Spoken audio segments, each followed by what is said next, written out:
हाय, मैं श्वेता शिक्षापीडिया से।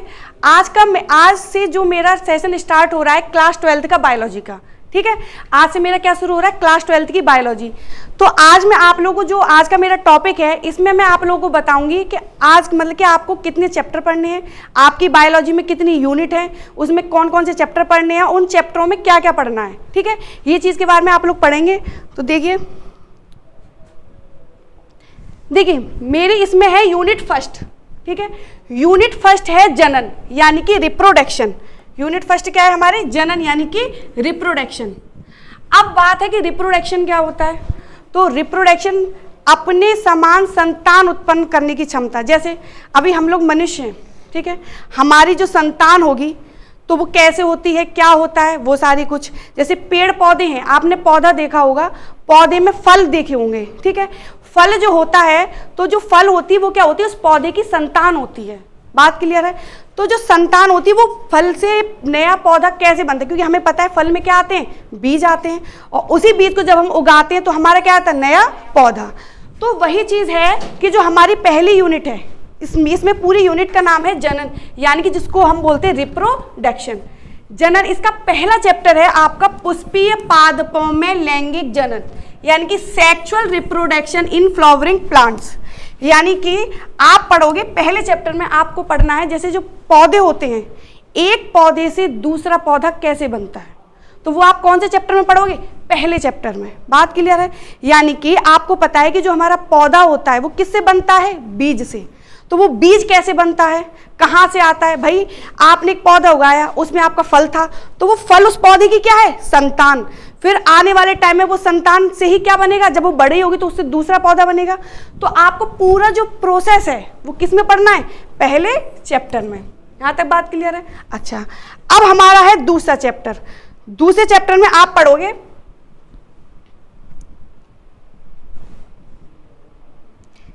कहाँ गया,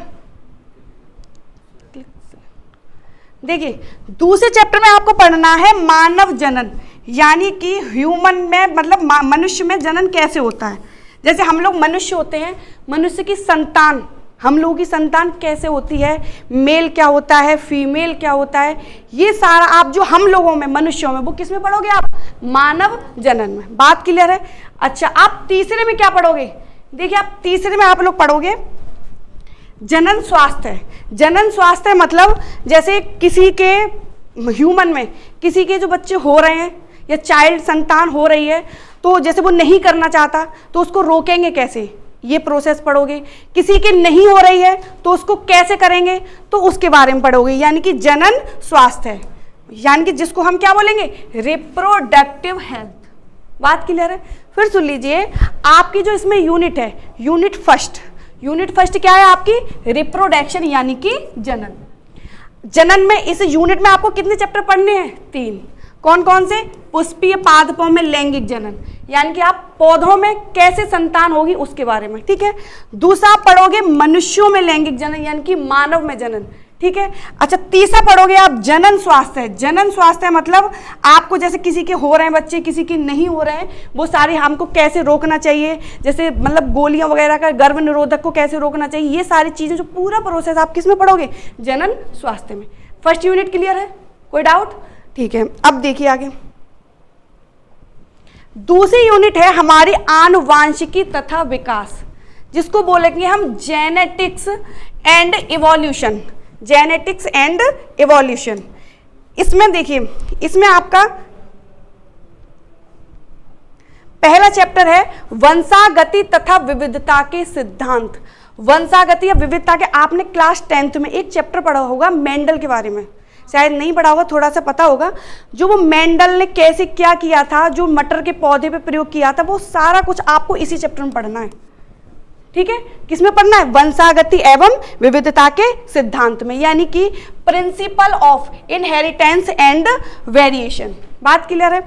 अच्छा, अब देखिए दूसरा, वंशागति के आणविक आधार, यानी कि मॉलिक्यूलर बेसिस ऑफ इनहेरिटेंस, यानी कि वंशागति के आणविक आधार। जैसे आपने पढ़ा होगा कि सजीवों का शरीर किससे मिलकर बना होता है, कोशिकाओं से। और आपको पता है कोशिका के अंदर क्या पाया जाता है, केंद्रक, और केंद्रक में ही हमारा क्या पाया जाता है, डीएनए। बात क्लियर है। अच्छा, डीएनए जो होता है, अब डीएनए हमारा कैसे बनता है, या हम में अपनी माता पिता के संतान में, मतलब माता पिता के लक्षण अपनी संतान में कैसे आते हैं, या डीएनए में मतलब उसकी संरचना कैसे होती है, डीएनए हमें दिखता कैसा है, वो सारा कुछ हम कौन से चैप्टर में पढ़ेंगे, वंशागति के आणविक आधार में। ठीक है। अच्छा, अगला देखिए, विकास। विकास मतलब जैसे मनुष्य का विकास कैसे हुआ है, आपको पता है हमारे पूर्वज कौन थे, धीरे धीरे मनुष्य बना है, तो वो सारी जो विकास की प्रोसेस है, जैसे आपने 10th में पढ़ा होगा लैमार्कवाद और डार्विनवाद, पढ़े होंगे ना, नहीं पढ़ेंगे तो थोड़ा सा कुछ याद तो सुना होगा। तो जो लैमार्कवाद और डार्विनवाद है वो आपकी है, वो सारा कुछ विकास का पूरा प्रोसेस आपको किस में पढ़ना है, तीसरे चैप्टर में। ठीक है, तो फिर आपको फिर बता रही हूँ, पहली दूसरी यूनिट क्या है हमारी, आनुवांशिकता तथा विकास, यानी कि वंशागति तथा विविधता के सिद्धांत, मेंडल के बारे में जो भी डिटेल पढ़नी है वो इस चैप्टर में। ठीक है। अच्छा, दूसरा वंशागति के आणविक आधार, डीएनए की जो संरचना वगैरह होती है, डीएनए हमारा होता क्या है, हमने आज से पहले सुना है और आप लोगों ने सीरियल वगैरह भी देखा होगा कि ये तुम्हारा बच्चा है क्या, उसका डीएनए टेस्ट कराओ, तो वो कैसे हमें पता करते हैं, कैसे क्या आता है, वो सारा कुछ आप किस में पढ़ोगे, इसमें। ठीक है। अच्छा, तीसरा है हमारा चैप्टर क्या है, वन विकास, यानी कि जो भी पूरा प्रोसेस है वो आप किस में पढ़ोगे, तीसरे चैप्टर में। ठीक है। अब हमारी जो थर्ड यूनिट है मानव कल्याण में जीव विज्ञान, यानी कि बायोलॉजी इन ह्यूमन वेलफेयर। ठीक है। अब इसमें देखिए, इसमें हमारे कितने चैप्टर हैं, 2 चैप्टर, मानव स्वास्थ्य तथा रोग। आपने पता होगा कि जो हम मनुष्य हैं, ठीक है, हम लोगों में जो रोग होते हैं, जो बीमारी होती है, वो किसके द्वारा होती है, जीवाणु, विषाणु, प्रोटोजोआ, जो भी छोटे छोटे सूक्ष्म जीव होते हैं उनके द्वारा हम लोगों में क्या होती है, बीमारियां होती हैं। तो इस वाले चैप्टर में आपको ये पढ़ना है कि हमें कौन सी बीमारी कौन से सूक्ष्म जीव से हुई है। ठीक है, जैसे हमें डेंगू हुआ तो मलेरिया हुआ, कौन से सूक्ष्म जीव से हुआ, कैसे हुआ, तो यानी कि जो हमारे मनुष्य में जो रोग हो जाते हैं वो आपको इस चैप्टर में पढ़ना है। बात क्लियर है कि नहीं, कुछ समझ में आ रहा है। ठीक है। अच्छा, अगले चैप्टर में आपको क्या पढ़ना है, देखिए मानव कल्याण में सूक्ष्म जीव, नाम से पता चल रहा है कि मानव का क्या हो रहा है, कल्याण हो रहा है, किनके द्वारा, सूक्ष्म जीवों के द्वारा। तो भाई इसमें आपने देखा होगा, जैसे आप दही, दूध से दही बनता है, ठीक है, दही में एक जीवाणु यानी कि बैक्टीरिया होता है जिसे बोलते हैं लैक्टोबैसिलस जीवाणु। ठीक है। अब आप एक बात बताइए, क्या दही खा के आप लोग मर जाते हो, नहीं मरते, लेकिन जो दही बनता है वो किससे बनता है, सूक्ष्म जीव के द्वारा ही बनता है। तो उस जो सूक्ष्म जीव है वो हमारे कल्याण में ही तो काम आ रहा है। आप जैसे दवाई बनाते हो, एंटीबायोटिक बनते हो, तो उसमें भी किसका उपयोग होता है, सूक्ष्म जीवों का। तो आपको जो इस वाले चैप्टर में आपको क्या पढ़ना है, सूक्ष्म जीवों के बारे में, कि मनुष्य के लिए सूक्ष्म जीव कहाँ कहाँ लाभदायक है, यानी कि एक में नुकसान, एक में दुश्मन बताया गया है और एक में दोस्त बताया गया। बात क्लियर है। ठीक है।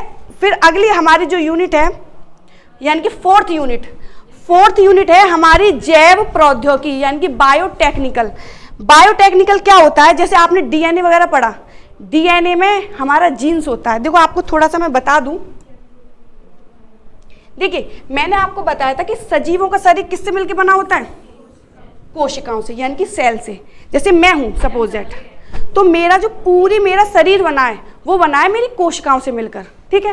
अच्छा, कोशिका की संख्या के आधार पर 2 प्रकार के जीव होते हैं, एक होता है एक कोश की जीव और एक होता है बहुकोश की। जिसमें एक कोशिका है तो वो तो हो गया एक कोश की, और जिसमें एक से अधिक कोशिका है वो कैसे हो गए, बहुकोश की। जैसे हम कैसे हैं, बहुकोश की, और जैसे पौधे हैं वो कैसे हैं, बहुकोश की। अच्छा, एक कोश के जीव पता है आपको कौन कौन से होते हैं, जैसे अमीबा है, पैरामीशियम है, युगलीना है, ये सब कैसे हैं, एक कोश की जीव। बात क्लियर है कि नहीं। अच्छा, अब क्या होता है बहुकोश की जीव में, जैसे अब मैथ है कोशिका, तो आपको पता है कोशिका के अंदर क्या पाया जाता है, हमारा केंद्रक। केंद्रक में क्या पाया जाता है, डीएनए। ठीक है। जो ये डीएनए है, ये डीएनए बना होता है हमारा जीन से मिलकर, यानी कि जब डीएनए के छोटे छोटे टुकड़ों में बांटते हैं तो वो क्या कहलाता है, हमारा जीन। बात क्लियर है। अच्छा, वही चीज हमें इसमें पढ़नी है, जीन के बारे में।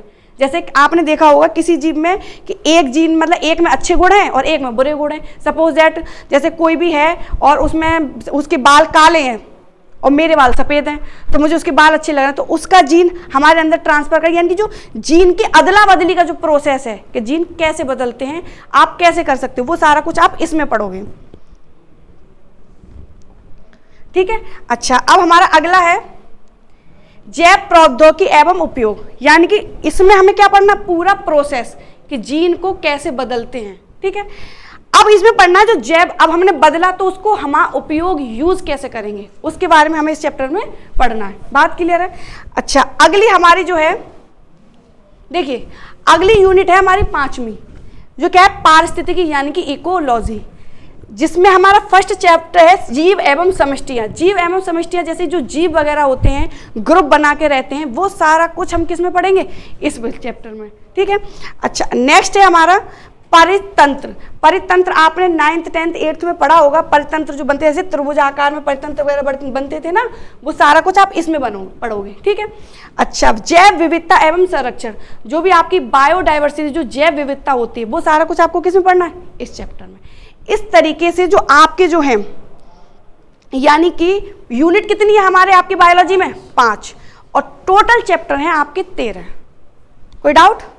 तो अब उन चैप्टर के बारे में हमें धीरे धीरे पढ़ना है। ठीक है। अब आज से मैं आपको पहला चैप्टर है हमारा पुष्पीय पादपों में लैंगिक जनन, यानी कि सेक्सुअल रिप्रोडक्शन इन प्लांट। ठीक है। अब देखिए, अब क्या है, पहले तो हम चैप्टर के बारे में बाद में पढ़ेंगे, पहले तो ये देख लीजिए पुष्पीय पादपों में क्या है, यानी कि पुष्पीय पादपों में, पादप मतलब समझते हो, पौधे, पेड़ पौधे। पुष्पीय मतलब जिसमें क्या होते हो, पुष्प। बात क्लियर है? मैं लैंगिक जनन, अभी मैंने आपको बताया था जनन, जनन क्या होता है, फिर सुन लीजिए। बात है हमारा जनन। जनन क्या होता है, अपने समान संतान उत्पन्न करने की क्षमता क्या कहलाती है, जनन। जैसे सपोज दैट मनुष्य है, तो उसकी जो संतान होगी वो क्या क्या होगी, मनुष्य तो होगी। क्लियर है? अब जैसे हाथी है, उसकी संतान कैसी होगी, हाथी होगी कि बिल्ली हो जाएगी, हाथी होगी, नॉर्मल सी बात है भाई। बिल्ली है, बिल्ली की संतान बिल्ली होगी। तो जो अपनी संतान को उत्पन्न करने की जो उसकी कैपेसिटी है, वही क्या कहलाता है हमारा, जनन। और जनन को हम क्या बोलते हैं, रिप्रोडक्शन। रिप्रोडक्शन। बात क्लियर है, समझ में आया? तो जनन क्या होता है, अपने समान, अब अपने समान संतान हर कोई उत्पन्न करता है। जैसे मनुष्य अपने समान करेगा, जीव जंतु अपने समान संतान उत्पन्न करेंगे, पेड़ पौधे अपने समान करेंगे। बात क्लियर है? अच्छा, जनन भी हमारा 2 प्रकार का होता है। जनन हमारा कितने प्रकार का होता है, 2 प्रकार का। एक होता है लैंगिक जनन और एक होता है अलैंगिक जनन।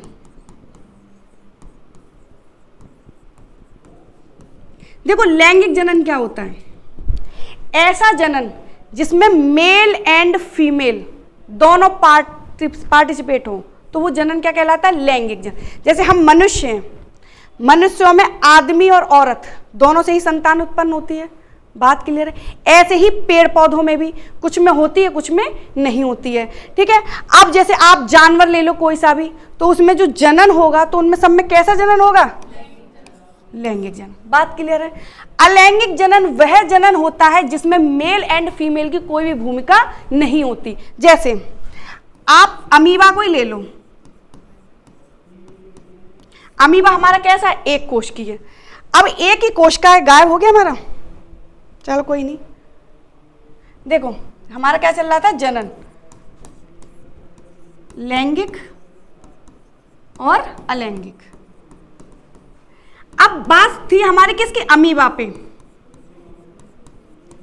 अमीबा हमारा कैसा है, एक कोश की है। अब अमीबा में कहीं है क्या आदमी अलग दिख रहा हो, औरत अलग दिख रहा हो, कुछ नहीं है भैया, एक ही कोश का है, उसी से अपना जनन करेगा, उसी से दोबारा। अब ये जनन कैसे करता है, इसकी कोश का ना आगे चल के ये इसका जीव द्रव्य 2 भागों में बढ़ जाता है, ऐसे करके 2 भागों में बढ़ जाएगा और विकसित होकर एक नया अमीबा बना लेगा। अब जैसे हाइड्रा है, हाइड्रा हमें कुछ इस तरीके से दिखाई देता है। ठीक है। अब हाइड्रा में क्या होता है, ये भी एक जीव है, एक कोश की है। इसका जैसे ये भाग है, ये क्या हुआ, धीरे धीरे जब इसको दिख रहा है कि मुझे जनन करना है, तो ये धीरे धीरे अपनी एक इस संरचना को क्या कर लेगा, बढ़ा लेगा, ऐसे कर लेगा। और कुछ टाइम बाद ये संरचना हम इसके टूट के यहाँ गिर जाएगी और फिर ये आगे करके नया हाइड्रा हमारा क्या कर लेगी, बना लेगी। तो यहाँ कहीं आपको आदमी औरत की बात समझ में आई, वो भी छोड़ो। आपने देखा होगा जे गुलाब का पौधा हम उसकी गुलाब की डंडी लेते हैं, उसको छीलते हैं, सारा कुछ करके उसको कलम बना के गाड़ देते हैं, उससे नया पौधा आ जाता है कि नहीं आ जाता है? आ जाता है। तो क्या उसमें कोई आदमी औरत की बात हुई? नहीं हुई। तो वह जनन जिसमें मेल एंड फीमेल यानी कि आदमी और औरत की कोई बात नहीं होती या आदमी और औरत की कोई भूमिका नहीं होती, उसको क्या बोलते हैं हम? अलैंगिक जनन। ठीक है, ऐसा जनन जिसमें मेल एंड फीमेल पार्टिसिपेट करते हैं तो उसको क्या बोलते हैं? लैंगिक जनन। और एक बात और याद रखना, अभी तो आज आपकी पहली क्लास है तो मैं आपको आदमी औरत लैंग्वेज यूज कर रही हूँ, लेकिन आने वाले टाइम में आपको बायोलॉजी की लैंग्वेज में मेल को बोलते हैं हम नर और फीमेल को बोलते हैं हम मादा। इतना बात तो आप समझ जाओगे कि जब मैं मादा बोल रही हूँ तो किसकी बात कर रही हूँ? फीमेल की, और नर बोल रही हूँ तो मेल की। तो जनन समझ में आया? यानी कि पहला हमें चैप्टर पढ़ने से पहले उसका टाइटल पता होना चाहिए। तो क्या था हमारा? पुष्पीय पादपों, यानी कि ऐसे पौधे जिसमें क्या हो? पुष्प। ठीक है। लैंगिक जनन यानी कि जनन हमें पता अपने समान संतान उत्पन्न करें, लेकिन जनन कितने प्रकार के? दो, एक होता है लैंगिक और एक अलैंगिक। भाई नाम से स्पष्ट हो रहा है लैंगिक है, तो भाई यहाँ कहीं ना कहीं मेल एंड फीमेल यानी कि नर और मादा की बात होगी। यहाँ तक बताओ किसी कोई डाउट? तो आज की हमारी क्लास यहीं खत्म होती है। ठीक है, और ये हमारी क्लास यहीं खत्म हुई है। जो इसका नेक्स्ट क्लास है वो जब मेरी कल होगी तो कल मैं अपना पहला चैप्टर स्टार्ट करूंगी। इसलिए आज का मेरा लेक्चर यही समाप्त होता है। धन्यवाद, थैंक यू। हमारे अगर आप लोगों को मेरी क्लास पसंद आई हो तो आगे सब्सक्राइब करें, लाइक करें, कमेंट करें। ठीक है, धन्यवाद।